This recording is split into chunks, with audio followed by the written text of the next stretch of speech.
My name is John Oakes, and I'm co-publisher of OR Books, and I've been in publishing for almost a quarter of a century, and Colin Robinson and I started OR Books over 3 years ago, and it's a different sort of publishing. And your responsibilities? I'm responsible for half the company, which means I acquire half the books. All major decisions are made together between Colin and myself. Okay. Acquisitions are things that I propose or he proposes, and we agree on them. Okay. And we decide on the direction of the company. Okay. And also how we're going to sell these books. Okay. So only two people decide what to publish? Or? Yes, but two people is a lot of people. Okay. When you're only talking about 15 to 20 books a year. Okay. So do you edit? Yes, I edit very much. Okay. How involved your editing work? Well, that depends on the book. Okay. Some books, particularly literary ones, the kind of books we publish, tend to involve less editing. Okay. And other books, we come up with the ideas ourselves as publishers and editors, and then we get authors to fill in the book, sort of. And more than fill in, I don't mean to disparage authors, but it really depends on the book very much. Well, I think the idea for OR was a long, slow, it was a slow evolution of just year after year of doing it the old way, where you get an idea, you take it to an editorial board, then about a year later, the book comes out. You push as many books as you can into the stores. Okay. Then a lot of them all come back. Yeah, right. And it's very frustrating and sad and also wasteful. Apart from it hurts, it's sometimes a book takes off and everyone's happy. But there's no, you don't know what's going to work in advance. Okay. Right? That was sort of a slow realization. And then the idea that you might be able to do it a different way. So a few years ago, Colin and I we'd never worked together before, but we had an idea to do a company together. And then as we were talking, we thought, why not put everything off the table and start let's say you had the idea to make a book. Apart from distribution or anything else, how would you set it up so that it made sense? And the way you'd set it up is you'd do an excellent book, but you wouldn't print it. You wouldn't ship it or send it to anyone. Mm-hmm. You would sell it to consumers. The consumers would pay you, would state, in effect, their preference for your book, and then you would print it and ship it to them. So there really is minimal, if any waste. It's minimal. It's a very efficient, clean process.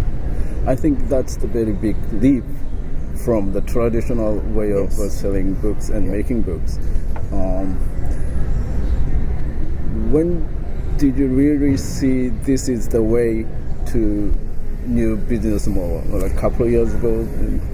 I think it was concurrent with the realization that it was concurrent to happening at the same time as my realization that the way publishing generally works now doesn't work. It's a disaster. And then that's from your experience? Yes. Experience? Yes. Okay. I started, as I mentioned, as a journalist for the Associated Press, and then I worked at Grove Press, and then I ran my own little company for a long time. Four walls, eight windows. Yes. And then I worked for a couple of other publishers, ran Thunder's Mouth Press, and co-ran Nation Books, and helped James Atlas start his company, and none of these, which all had different approaches to publishing, none of them really were sustainable, even though all of them were doing some wonderful books, really excellent authors, smart people working hard to make it work. The system is flawed. It's fundamentally broken, and sometimes you get a hit, and everything goes well. More often than not, it's a disaster, and it's a terrible experience. It's so sad when you have a great book and it doesn't work. I'm sorry, you were going to say something. It's very heavy, from those words from you, because you have veteran publisher, and then you realize you're saying this model is not working. Yes. Is very heavy to me or for us. Yes, it was a very upsetting realization, and I think most publishers would agree that sometimes I tell people that American publishing, at least, is based on this idea of a stumbling man, a man who stumbles, and as long as you keep stumbling, right, you never fall. You just keep sort of stumbling. But the problem is gravity is quite strong, and so at some point the stumbling man goes boom, and everything. The structure falls apart.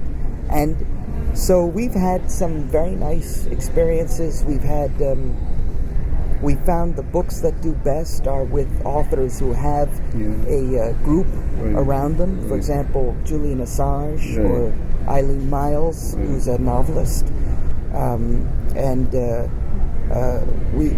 We're building steadily building a nice list. It's the best publishing experience I've ever had. So.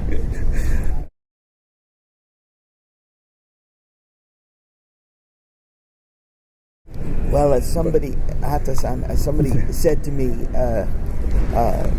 that's something of a provocation.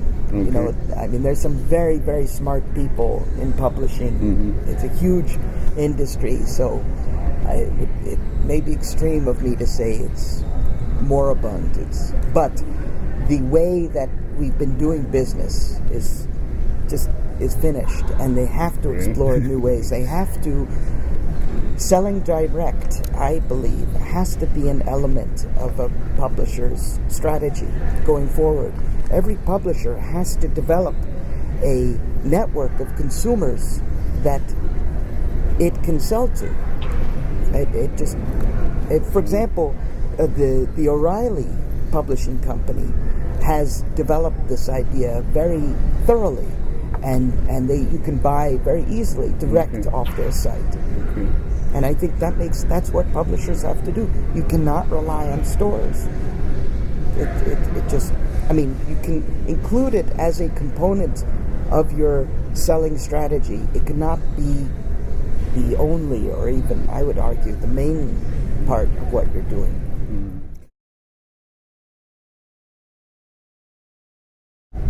I think, in my view, one of the exciting things about what's happening now, and also very frightening thing, is that there are a million paths to success. There are so many different ways that a publisher can now find success. It used to be 5 or 10 years ago, there was one way to publish. You did this, and then you did this, and then you did this, and then maybe the book would work or not. Now, it's all the spectrum, the full spectrum of possibilities is available to us. So I'd answer your question briefly by saying yes, it's possible, and the advent of high-selling ebooks, of course, increases the likelihood publishers will sell direct. But as one major publisher said to me, and I don't feel free to use his name because he said, and I asked him, he's one of what are called the big 6 publishers, like Random House or Hachette or Simon & Schuster or Macmillan. And he said to me I said, why don't you make selling direct a fundamental part of your business? it would earn you, your company, much more money. It would help future revenue. People seem to be open to doing business this way. Why don't you do this right now? This was 2 or 3 years ago. He said to me, because he did not want to offend to alienate Amazon and Barnes and Noble. He didn't want to alienate his current system. You have to have a break with the past in order to start something new. Okay. I think you're making very strong statement. I don't mean to. So you're not afraid of being, cut the Amazon, cut Barnes and Noble from your operation? I view it as differently. I see Amazon and Barnes and Noble and anyone else as a component, but I do not see us as slaves to Amazon and Barnes and Noble. I think if we can, I want more sales, right? My job as a publisher is to take a book, to produce a good book, and try and reach as broad a consumer base as possible. If I can include Amazon and Barnes & Noble as part of that, that's fine. But I'm not going to just use them. Your book is selling on Amazon too, but different way. We don't discount. We don't start by selling on Amazon or Barnes & Noble or iTunes. When we release a book for the first 6 weeks or so, when we announce a book, we don't. When we release it, it's not available on Amazon. So consumers have to come to us. Okay.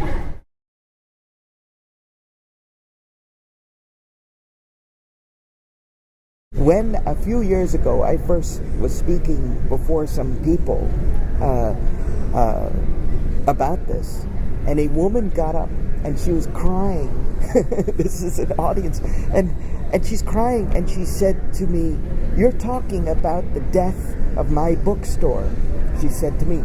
And I said to her, and it's a known bookstore, and I said to her, no, that's not true. But in fact, it is true. So I owe her an apology if she's watching this. If they don't think differently, I don't see how.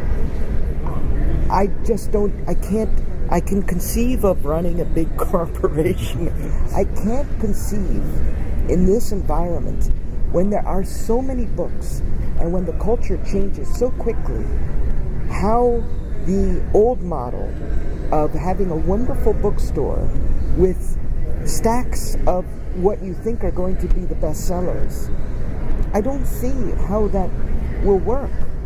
You have to change your model. The stores have to change the model. I want to make it clear, I think stores are very important and they're lovely and essential. Not lovely, that's a weak word, but they are an essential component of a community, a bookstore. They give so much, but they have to change their approach. They have to be open to selling on a non-returnable basis. They have to order fewer books. They have to take, if they're doing the non-returnable thing, maybe they take 3 copies of a book. In exchange, publishers have to be much faster. We have to be able to deliver to them maybe the same day. But that can be done with print on demand. So it's going to be more like a smaller size specialized bookstore. I would think so. And maybe you'd have I'm really not a store person. I don't mean to tell them how to do their business. But just from the outside, as a supplier or a former supplier, I don't see how that model works. It just doesn't make sense to me that you have stacks of what you think is going to be, you're guessing, right? I mean, that's the thing. I think I said it in here, that it's guesswork on top of guesswork on top of guesswork. Just very quickly, I know we don't have any more time, but the editor guesses that this is going to be a bestseller, and then he or she sells it to the sales representatives, says, you have to buy this book, it's going to be next season's bestseller. And they go, okay. Then the sales representatives go out and they talk to the store owner and they say, this is the big book and you have to buy it because it's going to be a bestseller. And the store owner goes, okay, we'll take 30 of these. But then it's all gambling, because if the consumer doesn't agree with you, it's all you as a store owner you've lost, because your shelf space is taken up with a product that doesn't move. Then the books come back. And then the publisher is hurt because you've paid for the books to be printed, and then you have to pay for that cost. And then the author is hurt because the book doesn't sell. It's a series of bad guesses. And maybe it works. Maybe they all sell and everyone's happy. But as we know, and I'm sure in Japan, this is also true, return is a big most problem. of the time it doesn't work. Yeah, return is a big problem for publishers.